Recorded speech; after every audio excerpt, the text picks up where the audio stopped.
This video is brought to you by Bharati Cement. Hi viewers, welcome to I dream and welcome to healthy conversations. నేను మీ host Aparna. ఈరోజు మనతో పాటు Roshan's homeo care కార్ఖానా నుండి doctor Roshan బందా ఉన్నారు. మరి homeo కేర్లో ఎటువంటి ఆరోగ్య సమస్యలకు ఎటువంటి వైద్య విధానాలు ఉన్నాయి, అసలు ఎందుకు ఆ ఆరోగ్య సమస్యలు వస్తాయి అనే విషయాలన్నిటి గురించి మాట్లాడుకుందాం. మరి డాక్టర్ గారిని పలకరిద్దాం. నమస్తే అండి. నమస్తే. రోషన్ బందా గారు, మీరు మా ఐ డ్రీమ్కి వచ్చినందుకు we are really very happy. And homeopathy అనేది మనకి ఒకప్పటి కాలంలో చాలా ఫేమస్ అయిన ఇండియన్ మెడిసినల్ ప్రాసెస్ అనుకోవచ్చు. అయితే తర్వాత ఇంగ్లీష్ మెడిసిన్స్ అనేవి ఎక్కువగా అయిపోయాయి. హోమియోపతి, ఆయుర్వేద కొంచెం ఇదైపోయాయి కదా. సో ఇప్పుడున్న సిచ్యువేషన్స్లో హోమియోపతి అనేది ఈ కాలంలో వస్తున్న రోగాలకు, ఒకప్పుడు ఉండేవి చాలా వేరుగా ఉండేవి, ఇప్పుడు చాలా అనేక కొత్త రోగాలు వస్తున్నాయి. వీటికి ఎలా రిలేటెడ్గా పనిచేస్తుంది? యూజువలీ హోమియో అనేది అది జర్మన్ మెడిసిన్ అండి. యూజువలీ అది స్టార్ట్ అయ్యింది జర్మనీ నుంచి స్టార్ట్ అయింది. యూజువలీ మన ఇండియన్ సిస్టమ్ ఆఫ్ మెడిసిన్ కాదు అది. But first Ayurveda is a Indian system of medicine. తర్వాత హోమియో అనేది జర్మన్ వైద్య విధానం, అంటే జర్మన్ దేశస్థుడైన డాక్టర్ హనీమెన్ అనే ఆయన కనుగొనడం జరిగింది. So this is called homeopathy. Allopathy already మన అందరికీ తెలుసున్నదే. సో యూజువల్లీ హోమియో గురించి మనం మాట్లాడేటప్పుడు ఇది చాలా రకరకాల రోగాలకి ఎక్కడా కూడా తగ్గని, క్లియర్ అవ్వని ప్రాబ్లమ్స్కి ఇది సొల్యూషన్ ఇవ్వడం జరుగుతుంది. ఫర్ ఎగ్జాంపుల్, మనం సర్జికల్ కేసెస్ ఉన్నాయి, అంటే రీనల్ స్టోన్స్ ఉన్నాయి అనుకోండి. రీనల్ స్టోన్స్కి యూజువల్లీ లిథోట్రాప్సీ చేస్తారు.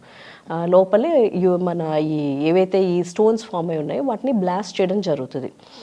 దీనికి యూజువల్లీ మనం మెడిసిన్స్ ద్వారా ఆ బ్లాస్టింగ్ ప్రొసీజర్ ఏదైతే ఉందో అది మెడిసిన్స్ ద్వారా మనం చేసి ఆటోమేటిక్గా ఆ స్టోన్స్ అన్నీ కూడా యూరిన్లో పోవడం అనేది జరుగుతుంది. అలా అక్కడి నుంచి మనం మొదలు పెట్టుకున్నట్లయితే చాలా వరకు అక్యూట్ కండిషన్స్కి, క్రానిక్ కండిషన్స్కి, కొన్నిసార్లు ఎమర్జెన్సీ కండిషన్స్కి కూడా చాలా వండర్ఫుల్గా పనిచేస్తుంది. దాంతోపాటు కొన్ని సర్జికల్ కేసెస్, అన్ని సర్జరీ కేసెస్ అని నేను చెప్పను, కొన్ని surgical cases, for example piles ఉన్నాయి. పైల్స్ కూడా చాలామంది సర్జరీకి వెళ్తారు, అది అవసరం లేదు, సర్జరీ అవసరం లేకుండానే క్లియర్ అవుతుంది. అట్లాగే కార్న్స్ ఉన్నాయి. ఇలా చాలా కండిషన్స్ మనం తీసుకున్నట్లయితే ఏవేవి ఉన్నాయి అనేది ఒక ఎపిసోడ్ చేయొచ్చు. ఏ సర్జికల్ కేసెస్ని మనం సర్జరీ అవసరం లేకుండా విత్ హోమియో మెడిసిన్స్ మనం తగ్గించవచ్చు అనేది మనం చూడొచ్చు. అయితే డాక్టర్ గారు, ఇక్కడ ఒక చిన్న అనుమానం ఏంటి అంటే, ఇప్పుడు ఏదైనా సమస్య, మీరు అన్నట్టుగా పైల్స్ సమస్య ముందుగా ఫస్ట్ స్టేజ్లో కనుక్కోవటం వల్ల మనం ఆ హోమియోపతి ద్వారా తగ్గించుకోవచ్చా, లేదంటే సర్జరీ తప్పదు అన్న కేసెస్ని కూడా మీరు డీల్ చేసి ఉన్నారా? ఖచ్చితంగా అండి. అసలు ఫస్ట్ ఆఫ్ ఆల్ పైల్స్ అనే కండిషన్ అది ఇనీషియల్గా ఎవరు కూడా ఇమీడియట్గా హాస్పిటల్కి రీచ్ అవ్వరు, డాక్టర్ని రీచ్ అవ్వరు. దాన్ని చాలా వరకు ముదరపెట్టి డాక్టర్స్ దగ్గరని రీచ్ అవ్వడం అనేది చూస్తాము. సో ఎలాంటి సీరియస్ కండిషన్ అయినా కూడా తప్పకుండా అది మనం వితౌట్ సర్జరీ దాన్ని నార్మల్ చేయొచ్చు. అయితే ఇక్కడ ఇంపార్టెంట్ పాయింట్ ఏంటంటే, చాలామంది ఏమనుకుంటారంటే హోమియో అనేది చాలా స్లో ప్రొసీజర్, చాలా స్లోగా తగ్గుతుంది, సో అంత టైం లేదు, పెయిన్ ఎక్కువ ఉంది అనేది చాలామందికి ఉన్న ఒక డౌట్. యూజువలీ ఎస్పెషల్లీ ఒక పైల్స్కి ఎగ్జాంపుల్గా మనం తీసుకుని మాట్లాడినట్లయితే, మనం మెడిసిన్స్ ఇచ్చిన తర్వాత డెఫినెట్లీ దాని సైజ్ ఏదైతే ఉందో, యూజువల్లీ పైల్స్లో కూడా 2 రకాల పైల్స్ ఉంటాయి. అది ఇంటర్నల్ అండ్ ఎక్స్టర్నల్ హెమరాయిడ్స్ అని చెప్తాము.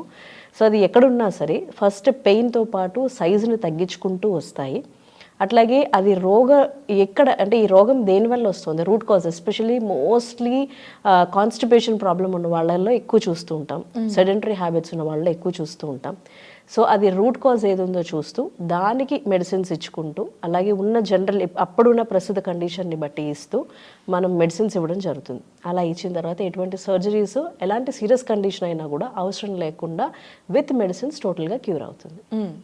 అయితే అందరికీ ఇంకొకటి, హోమియోపతి అనగానే మనకి గుర్తొచ్చేది తెల్లగా ఉండే చిన్న స్మాల్ పిల్స్. సో ఏ ప్రాబ్లంకైనా కూడా అవే పిల్స్ ఇస్తారు అనే ఒక ఇది ఉందన్నమాట. సో అపోహ అంటారా, లేదంటే వివిధ రకాల మెడిసిన్స్ ఉంటాయా హోమియోపతి? చాలా రకాల థౌజండ్స్ ఆఫ్ మెడిసిన్స్ ఉన్నాయండి. మనం వైట్ పిల్స్ అనేది ట్యాక్స్ లైక్ వెహికల్ అనమాట. సో యూజువలీ వైట్ పిల్స్ అనేది మనం ఆ క్రిస్టల్స్లో యాక్చువల్లీ వేసే ప్రతి మెడిసిన్ కూడా మారుతూ ఉంటుంది. అన్ని పిల్స్లో వేసే మెడిసిన్ ఒకటే అవ్వదు. ఇప్పుడు ఫర్ ఎగ్జాంపుల్ మనం అలోపతిలో టాబ్లెట్స్ చూస్తే ఏవైనా వైట్ కలర్లోనే ఉంటాయి. బట్ అక్కడ డౌట్ రాదు, ఇక్కడ డౌట్ ఎందుకు వస్తుందంటే అక్కడ దాని కాంబినేషన్ అనేది రాయడం జరుగుతుంది, అదే కెమికల్ కాంబినేషన్లో నడుస్తుంది అనేది ఉండడం వల్ల ఎవరికి ఆ డౌట్ రాదు. ఇక్కడ అవసరమే లేదు, బికాజ్ అందులో కెమికల్సే ఉండవు కాబట్టి, ఏమాత్రం మీకు హాని చెయ్యని మందులు కాబట్టి దాని కెమికల్ కంపోజిషన్ కానీ అవి ఏమీ రాయాల్సిన అవసరం ఉండదు. ఆ మెడిసిన్ ఏదైతే ఉందో అందులో ప్రతి బాటిల్లో పిల్స్ వేసే మెడిసిన్ ఏదైతే ఉందో అది ప్రతిదీ కూడా డిఫర్ అయిపోతూ ఉంటుంది అట్లా.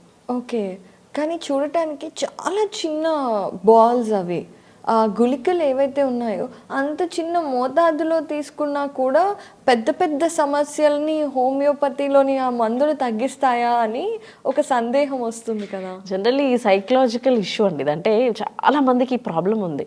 ఈ చిన్న యూజువలీ పనిచేసే మందు కూడా పనిచేయకుండా ఉండే అంతటి స్ట్రాంగ్ మైండ్ సెట్ ఇది. అంటే ఇక్కడ ఒక చిన్న విషయం ఏంటంటే, మామూలుగా అలోపతి మెడిసిన్స్ అయినా ఆయుర్వేదం మెడిసిన్స్ అయినా కొంచెం చేదుగా ఉంటాయి, ఇది మందు అని అనిపించే భావన కలిగిస్తాయి. ఇవేమో తీయగా ఉంటాయి, చప్పరించగానే కరిగిపోతాయి.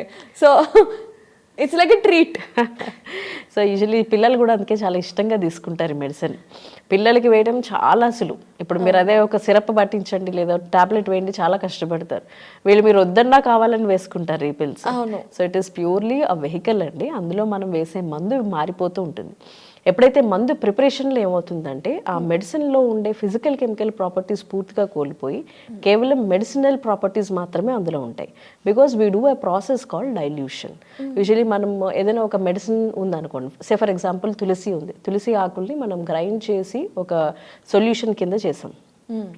దాన్ని 3 సిస్టమ్స్ ఆఫ్ మెడిసిన్, ఇప్పుడు మనకున్న ప్రస్తుతం మనం 3 సిస్టమ్స్ ఆఫ్ మెడిసిన్ బాగా ఎక్కువగా ఉపయోగిస్తూ ఉంటాం. ఒకటి ఎల్లోపతి, 2 ఆయుర్వేదం, 3వది హోమియో. సో ఈ 3 సిస్టమ్స్లో కూడా అదే తులసి సొల్యూషన్ ఏదైతే ఉందో దాన్ని మెడిసిన్గా వాడతారు, బట్ మోడ్ ఆఫ్ ప్రిపరేషన్ అనేది మారిపోతూ ఉంటుంది. సో అలోపతి వాళ్ళు they will use more chemicals in it and they ఆ పొటెంటైజేషన్లో వాళ్ళ ప్రొసీజర్ ఒక రకంగా ఉంటుంది. ఆయుర్వేదంలో as it is crude substance ఇస్తారు, దాన్ని అయితే పౌడర్ చేసి చూర్ణం చేసి లేహ్యంగా చేసి ఇస్తారు. వెరస్ ఇన్ హోమియో ఏమవుతుందంటే దాన్ని ఒక 99% ఆఫ్ రెక్టిఫైడ్ స్పిరిట్ అంటే ఆల్కహాల్ తోటి మనం మిక్స్ చేస్తాం.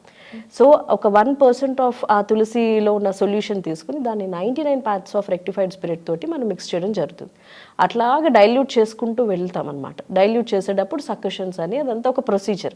సో అలా చేయడం ద్వారా దానిలో ఉండే ఫిజికల్ కెమికల్ ప్రాపర్టీస్ పోయి పూర్తిగా మెడిసినల్ ప్రాపర్టీస్ మాత్రమే ఉంటాయి. సో హోమియోలో కాన్సెప్ట్ ఏంటంటే more you dilate, more you dilute, more the medicinal power in it. So దానివల్ల ఏమవుతుందంటే మీకు చాలా ఫాస్ట్ రికవరీ అనేది ఉంటుంది. అంటే వేరే డైవర్షన్స్ లేకుండా డైరెక్ట్గా మెడిసిన్ హిట్ చేస్తుంది బాడీ. ఎగ్జాక్ట్లీ, మీ ఇమ్యూన్ సిస్టమ్ని బూస్ట్ చేస్తుంది. సో యూజువల్లీ ఏదైనా రోగం ఎందుకు వస్తుంది, ఏ ప్రాబ్లం ఇప్పుడు ఒక వైరస్కి అటాక్ అయ్యారండి, ఇప్పుడు ఏ ఫీవర్ వచ్చింది ఇంట్లో ఎవరికైనా, ఇంట్లో వాళ్ళకే ఫస్ట్ ఎందుకు వచ్చింది? అందరూ అదే అట్మాస్ఫియర్కి ఎక్స్పోజ్ అవుతున్నారు, అదే ఫుడ్ తీసుకుంటున్నారు, అందరూ కలిసే ఉంటున్నారు, అంటే వాళ్ళలో ఇమ్యూనిటీ తక్కువ ఉంది. సో ఎప్పుడైతే హోమియో మెడిసిన్ ఇస్తామో వాళ్ళ ఇమ్యూనిటీని ఎన్హాన్స్ చేస్తుంది. సో ఎన్హాన్స్ చేసి వాళ్ళ బాడీ అంతటా లో ఉండే ఇమ్యూన్ సిస్టమ్ని ఫైట్ చేసి ఫాస్ట్ రికవరీ అనేది ఉంటుంది.